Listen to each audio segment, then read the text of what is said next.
Welcome back to part 2 of my Birch Log Lamp. I'm going to show you how I made the base, how I finished off the top, how I electrified it, and what kind of finish I used. Stay tuned. I hope you enjoy.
So I cut all the small pieces up and the long pieces. These are functioning as blocks to hold this piece in place.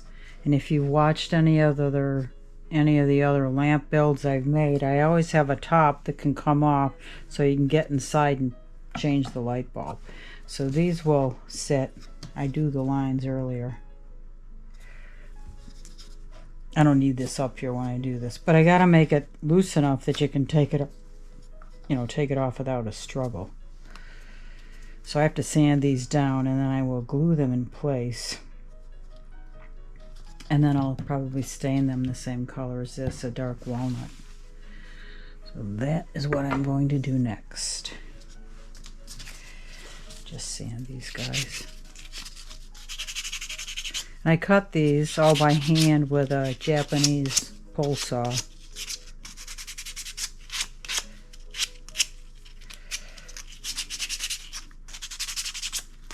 This is just simple pine, so is this.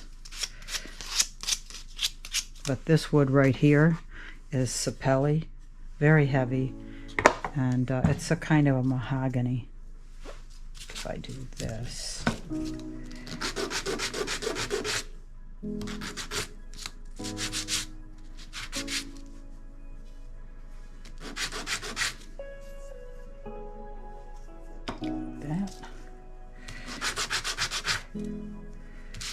And I'm just going to glue these down. I'm not going to nail them down.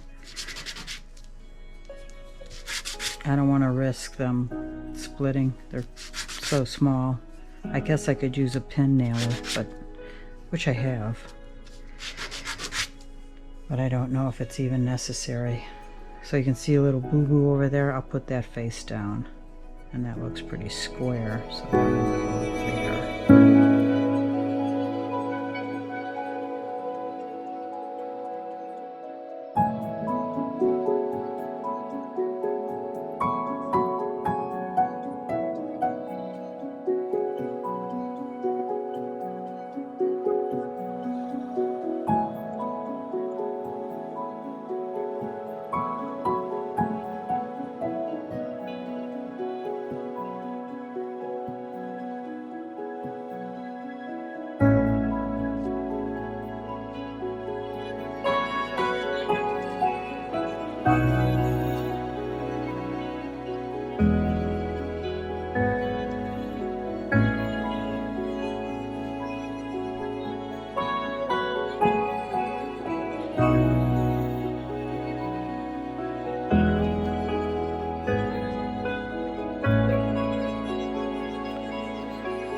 So off camera, I attached the socket to the base of the piece of wood on the base, and you know, I put feet on it to raise it up. And anyway, I've done it a million times before. Didn't think you needed to see that again.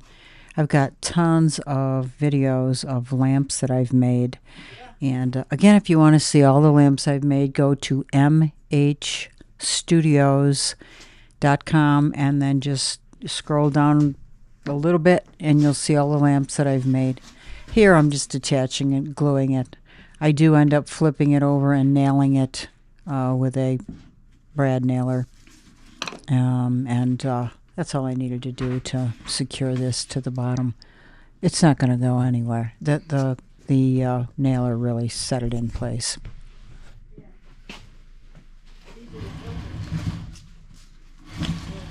There's the bear etching right there. And this looks pretty. And this side doesn't have a bear etching. It's still overexposed, and I can't get it to expose right, but you can kind of sort of see the bear etching. And then here's the other side. It's real pretty. The glass is real pretty. That's one side. That's the other side. And the opposite side looks like this. This one right here, without the bear etching.